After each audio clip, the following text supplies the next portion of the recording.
Hi there, my name is Ben Hooks and I want to talk to you about backpacking. Now, you're probably asking, what is backpacking? And like its name suggests, backpacking involves a backpack, but we're going to talk specifically about going out into the wilderness and bringing a backpack as your only source of materials for the entire duration of a hike. What I mean by taking all your materials in the backpack is literally taking a pretty big backpack and stuffing all the materials you need, like your sleeping bed, your sleeping pad, all your water treatment, all that sort of stuff, so you can survive off of that backpack.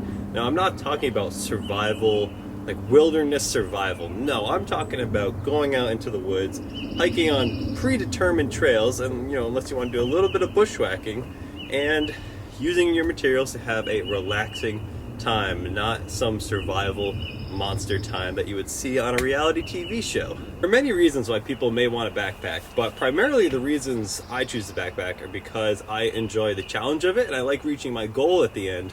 I enjoy the exercise that it gives me, and I enjoy the solitude. So by now you're probably either thinking, wow, that sounds awesome and I really want to go backpacking, or you're probably like, wow, that sucks. I do not want to bring all my stuff in a backpack and live off it for a weekend. That sounds like crap. I hate that stuff. Well, either way, I'm going to show you what you want to bring on your backpacking hikes and maybe a little bit of tips in between. So let's get to that. So if you're going backpacking, obviously you need a backpack, and your backpack is going to hold, like I said, everything you need for your trip, so you need to size up or down accordingly. This pack is around a 60 liter. It's great for weekend trips. It's great for going a week long if I have supply or resupply routes on the way. But for the most part, I'm using this for weekend trips. It holds everything that I need, nothing more, nothing less. It's light and it's made to my body, and I can't really complain about it. Another thing you're gonna need are tents. Now, if you're going out for multiple days, you're gonna need a tent or some type of shelter. I use tents. Some people use hammocks. It's all down to personal preference. I enjoy having a little bit of a home base where I'm camping.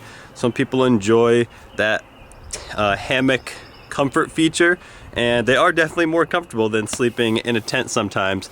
But like I said, home base really kind of brings it all together for me.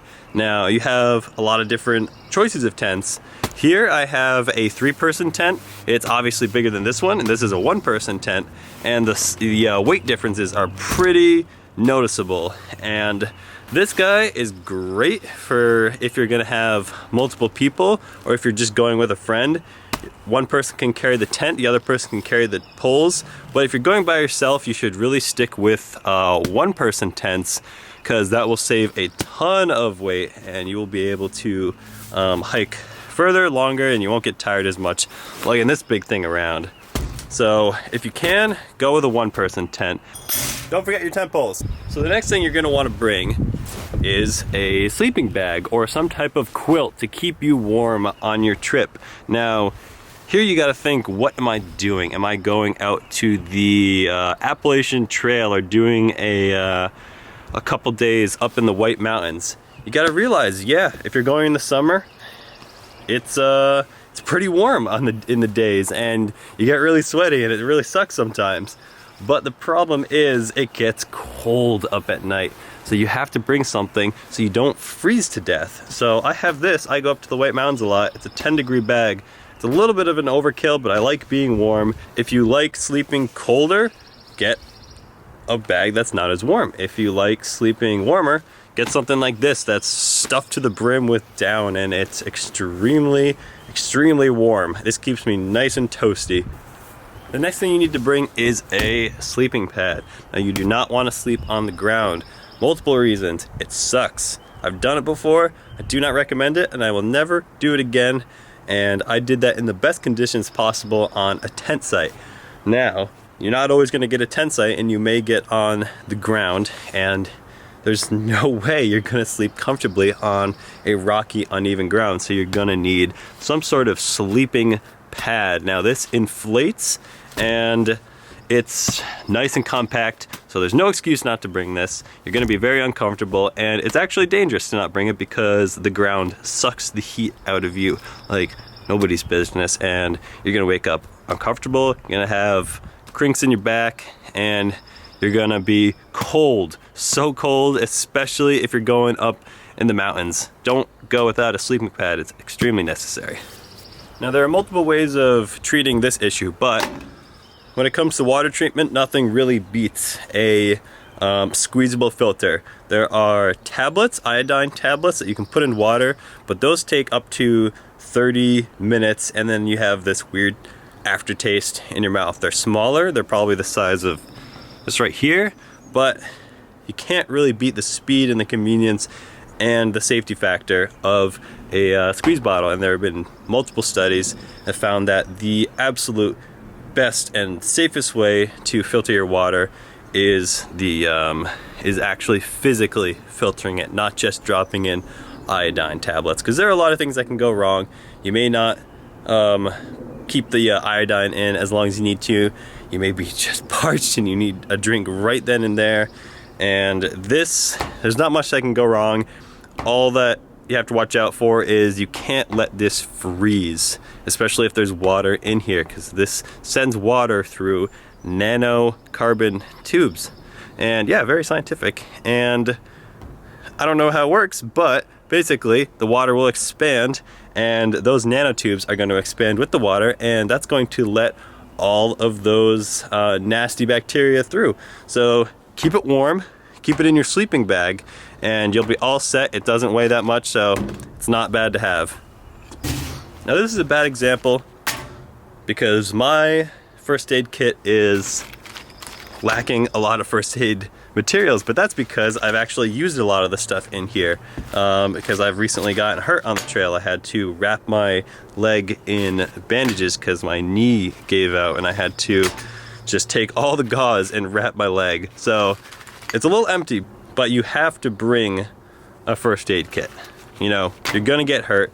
It may not be serious. It may just be a cut, some bug bites, but like I said, it might be something more serious, and you're gonna need those, you're gonna need that ibuprofen, you're gonna need that gauze if you start bleeding. So bring your medical kit.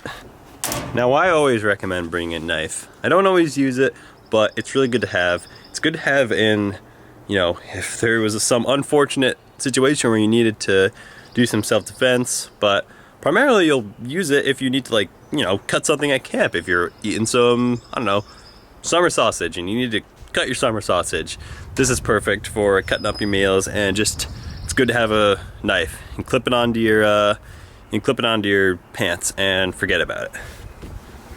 You're not gonna want to go out into the wilderness without your technology. Probably. I don't. I mean, all the power to you if you want to go out without any technology. But for me, I like to make sure my phone is charged, and I use a lot of reading apps on my phone. So when I'm, you know, bored at camp, right before I'm going to bed, I make sure my phone's charged. I read some books on my phone, and it's a nice way to spend the evening. Always bring your lighter, very important. Gotta start your fires. It's good to have a bag of kind of all your small little items. If we open this up, you can see I have, you know, a bunch of assorted materials. I have a towel. I have some toilet paper. I have a compass. Got a trail map. You definitely want to bring your trail map. If you get lost, consult your map. Insect repellent, gets wicked buggy. A little tiny toothbrush because it fits in there. A little tiny toothpaste because it fits in there. Another lighter. And I love me some wet wipes. I use these for my face because I just like to clean my face before I go to bed. That's a little comfort feature. And this is a patch kit for my inflatable sleeping pad. You're definitely gonna wanna bring this along. I didn't bring this along one time and my sleeping pad deflated and I had no way to patch it up. So I was sleeping on the cold, hard ground one time. Not fun. Should have brought this. So a really useful item to have is a stuff sack. Now you can stuff a bunch of stuff in here, but primarily I stuff my clothes in here. And I stuff it all in really good, and then I close it very tightly, get it nice and compact, and just stick it in the bottom of my backpack. And keep the clothes you're gonna use first on top, and then maybe put some stuff that you don't need on the bottom. And the good thing about this is, in a pinch, You can just stick your clothes back in there and it doubles as a pillow. You stuff it in. It's a bit of a chunky pillow, but it works nonetheless. But if you want to go the comfort route, bring an inflatable pillow. It will make a world of difference. I am telling you, it really helps you go to sleep. And when you're going multiple days, you want your sleep, and I definitely recommend it. Keeps your neck from hurting too. Trekking poles. Now you can absolutely get by without these. These are by no means necessary, but for me they are, because, well, for the first part, my tent actually uses trekking poles as tent poles, so I need to bring these or else I can't set up my tent. But for the most part, I use these to save my knees. My knees are not what they should be for a 24-year-old man. They creak, they hurt, and these guys save me from a lot of pain, I gotta say. And they saved my ankles from breaking probably a couple times because I've fallen down the trail and I've caught myself with these, you know. Extend, clip them, and then boom. Now this is definitely a very, very comfort feature, but I like to bring a camp chair and something that fits in the side of my backpack, kind of the size of a large Nalgene water bottle. It's much nicer for me to sit on a chair and read and, you know, watch the stars instead of finding the closest most comfortable rock and trying to make do with that. And I go to bed with my butt hurting, my back's hurting, and it's just really nice to have a place to sit. You can also use a sleeping pad as a sit pad, and they also make very small foam pads for sit pads if you don't want to bring a chair and you just want to bring something lighter. Totally reasonable. They all do the job. Now you're definitely going to want to bring a vessel for boiling your water. This is good for, well, if you want to make coffee, if you want to make tea. They make dehydrated meals where you boil 2 cups of water and you just pour it in the bag and you get frickin' spaghetti. Or my favorite is baked mac and cheese with chili beans. It's awesome. I love it. I don't have my boiler pictured here, but it fits in here and it does the job. Now you're gonna want to bring your hat and your gloves, and you probably won't need this if you're hiking in the summer. You're absolutely not gonna need these in the daytime, but like I said, there's a lot of areas where in the morning, you know, it can get down to freezing even though your daytime was in the 70s or 80s. So this is comfort, of course, but you know, I don't want to wake up and be, you know, have cold hands and a cold head. You know, bring your comfort items. Now lastly, if you are going to go in a place where the weather changes drastically, I would definitely recommend bringing a raincoat, and you can stuff this in kind of any pocket in your backpack in case you need it. Any quick access, but you know, you don't have to bring it if you absolutely know that the weather is going to be clear. But you know, some places change on a dime, so never hurts to have water protection. So one of the biggest things you want to remember when packing your backpack is to pack your heavier items closer to the back of the backpack and more towards the bottom of the backpack. And that keeps your center of gravity from being too high or being too far away from your body.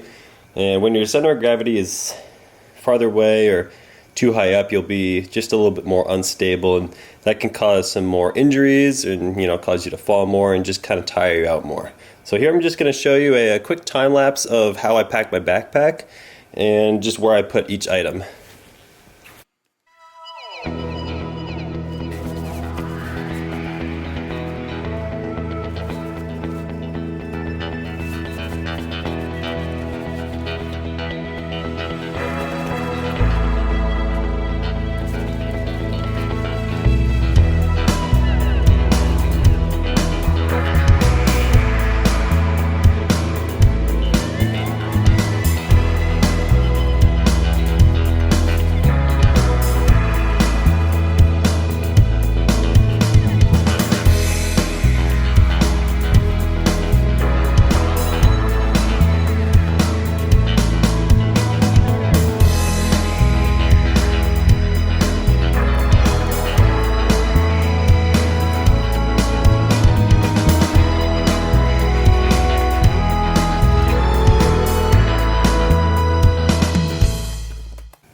So that's how I put everything in my backpack. You probably noticed that I put most of my heavier items first and closest to the back.